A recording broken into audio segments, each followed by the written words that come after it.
অসাধারণ স্বপ্ন দেখলাম। বর আর ছেলেকে নিয়ে ঘুরতে গেছি সমুদ্রের মাঝে ছোট্ট একটা দ্বীপে। নাম তার কো সামুই। সেই ছোট্ট দ্বীপের মাঝে এক লাক্সুরিয়াস রিসর্টে উঠেছি কয়েকদিনের জন্য। সেখানে এক নতুন মজাদার জীবন। সারা বছর ধরে সাশ্রয় করেছি যাতে বছর শেষে নিজেদেরকে এমন দামি একটা উপহার দিতে পারি। তাহলে আর বেশি দেরি না করে শুরু করছি আজকের নতুন ভ্লগ। নমস্কার, আমি মৌসুমী সরকার। বড়দের প্রণাম আর ছোটদের স্নেহ জানিয়ে শুরু করছি গল্প পাঠ কো সামুইয়ের জীবনযাত্রা নিয়ে। আমাদের আগামী কয়েকদিনের ঠিকানা। মন দিয়ে থাকতে তো হবে, কারণ সামনে আসতে চলেছে অনেক রঙিন হাতছানি। সেগুলো তোমাদের এক এক করে সব দেখাবো। প্রতিবার কোনো নতুন জায়গায় গেলে এমন পাগলের মতো করি আমি, কোনো হুঁশই থাকে না। প্রাকৃতিক সৌন্দর্য আমাকে বরাবর টানে। এই জায়গাটায় বহুদিন ধরে আসতে চেয়েছিলাম মূলত এই কারণেই। চারিদিকে এত অপূর্ব গাছপালা, সবুজে ঘেরা, অমন পরিষ্কার আকাশ আর অমন নীলচে সবুজ জল। সামনে দিয়ে উড়ে গেল একটা ছোট্ট প্রজাপতি, সেটাকে ক্যামেরাবন্দি করতে পেরেছি। এইদিকে হঠাৎ খেয়াল করছি সপ্তর্ষি আর রিয়ান কোন দিকে যেন চলে গেল, ডান দিকে না বাঁ দিকে। যাকে আগে একটু মন দিয়ে রিসর্টটা ঘুরে তো দেখি, হয়তো তাদেরকে সামনেই খুঁজে পাবো। এই ভেবে এক পা দু পা করে এগোচ্ছিলাম। এই অসাধারণ লাক্সুরিয়াস রিসর্টের নাম প্যাভিলিয়ন সামুই ভিলাজ অ্যান্ড রিসর্ট। অনেক ভেবে চিনতে এইটা বুক করেছিলাম আমি আর সপ্তর্ষি। কি মনে হচ্ছে, কেমন?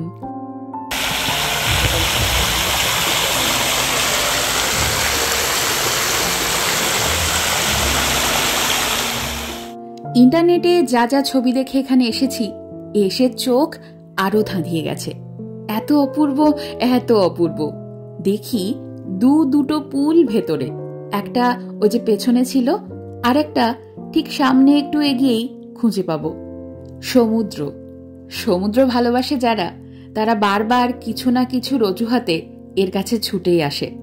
সেই নীলচে সবুজ জলের হাতছানি। দ্বিতীয় পুলটাকে বাঁ দিকে রেখেই সামনে দেখতে পাচ্ছি স্বর্গের সিঁড়ি। দেখতে পাচ্ছ? সোজা সেই ওপরে আকাশের দিকে। সপ্তর্ষিরা জাস্ট আমার আগে আগে যাচ্ছিল। আর্য, সপ্তর্ষি আর আমাদের যে রুম দেখাচ্ছিল। তারপরে আমি এখানে ছবি তুলতে ব্যস্ত হয়ে গেছি এদিক ওদিক, আর ওরা কোথায় চলে গেছে আমি খুঁজে পাচ্ছি না। এত বড় প্রপার্টি আর কিচ্ছু চিনি না, জানি না, রুম নাম্বারও আমি জানি না, আমি খেয়াল করিনি। আর আমি এদিক ওদিক খুঁজে যাচ্ছি যে কোথায় আমি ওদের একটু দেখা মিলবে। উপায় না দেখে আমি এখন আবার রিসেপশনে যাচ্ছি, যাতে আমি ওখান থেকে খোঁজটা নিতে পারি। যা বললাম তাই, এখন উনি আমাকে নিয়ে যাচ্ছে রুমে। আমি তো হারিয়ে ফেলেছি। আমাকে বলল ঘরের নাম্বার হলো 119। ওই তো ওই সামনে দেখতে পেয়েছি। I lost them. Also, your husband will find you. Okay. Thank you. I was searching for you. Thank you. এই যে খুঁজে পেয়েছি। এই হলো আমার ঘর বাড়ি। Room number D119। এর আমি মনে রেখে দেবো ভাই, আর যেন না হারাই। চলো তাহলে কি ঢুকি। আমাদের নতুন বাড়ি। আগামী কয়েকদিন এখানেই ঠাঁই নেব। মাথার ওপরে ছাদ হবে এটি। একটা নির্মল সুন্দর বারান্দা, যেখানে বর আর বউ মিলে ছেলেকে ঘুম পাড়িয়ে এসে একটুখানি আড্ডা দেব, নিরিবিলি সময় কাটাবো। আর এই আমাদের ঘর। আর একটা ছোট্ট বিছানাও রয়েছে। আর একটু এগিয়ে সামনে গেলে দেখা যাবে স্নানাঘর। এই জায়গাটাও বিশাল বড়।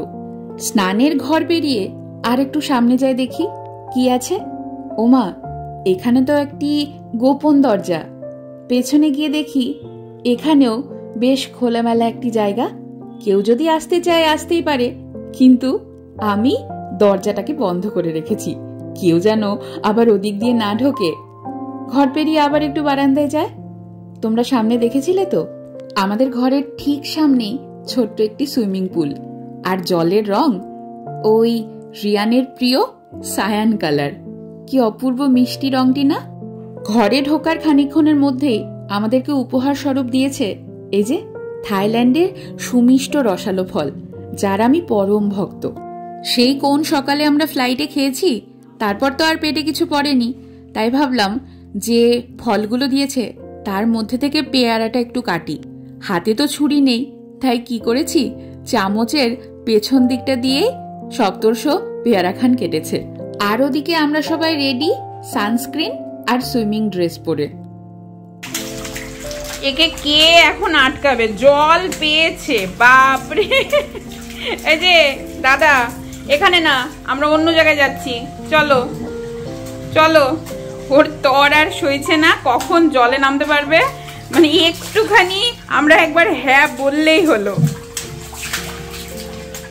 বাবা, এই যে ছেলের বাবা, নতুন বাড়ি কেমন উপহার দিলাম সেটা বলো।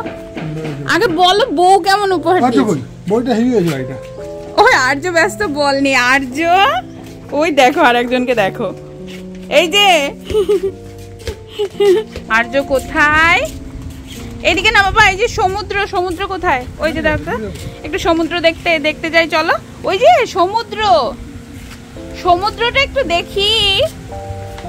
বারে পুল দেখতে পেয়েছে, বাস হয়ে গেছে।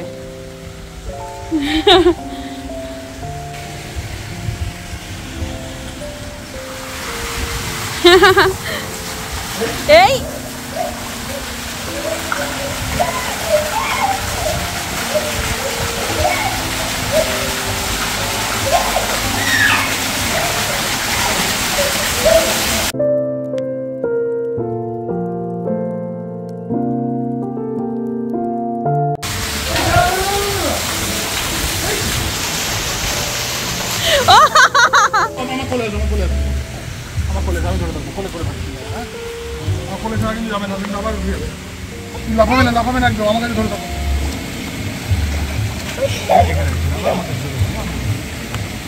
পাপা রিসর্টে দুটো সুইমিং পুল, সেটা তো আগেই বলেছি।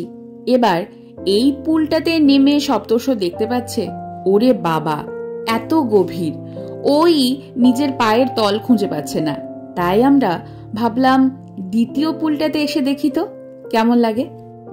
সাথে যদি একখান বাচ্চা থাকে তাহলে হই হুল্লোড় কিভাবে যেন হয়েই যায়। চারপাশে সব ওই বিদেশিনীরা কি সুন্দর নিরিবিলি বই পড়ছে, বা সমুদ্র স্নান করছে, বা রোদ স্নান করছে। আর আমরা কি পরিমাণ হই হুল্লোড় করেছি যে তার বলার নয়। একটুখানি সাঁতারও কেটে নিয়েছি। অপূর্ব এক সময় কাটিয়েছি, অপূর্ব। আমার কাছে সবচেয়ে দামি উপহার তো এটাই, পরিবারের সাথে সময়টা কাটানো। এই যে এত সুন্দর নির্ভেজাল একটি সময় এই মুহূর্তে আমরা কাটাচ্ছি, মনের গভীরে তার লেখা থাকবে কত কাল। আমাদের রিয়ানও নিশ্চয় এখন অতটা বড় হয়েছে যে ও মনে রাখতে পারবে, বা আমরা ওকে মনে করিয়ে দেব আবার।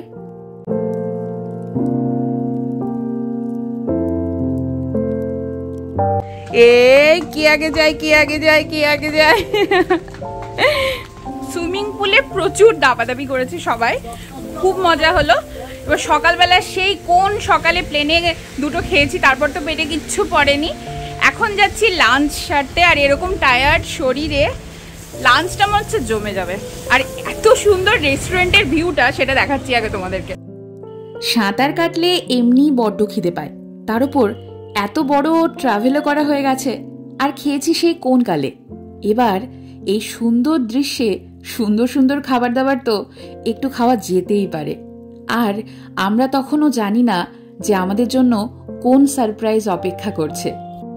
প্যাভিলিয়ন রিসর্টের এই রেস্টুরেন্টের নাম দ্য প্যাটিও রেস্টুরেন্ট। এখানকার খাবার দাবারের ছবি দেখেই মনোমুগ্ধ হয়ে যাচ্ছি যাকে বলে।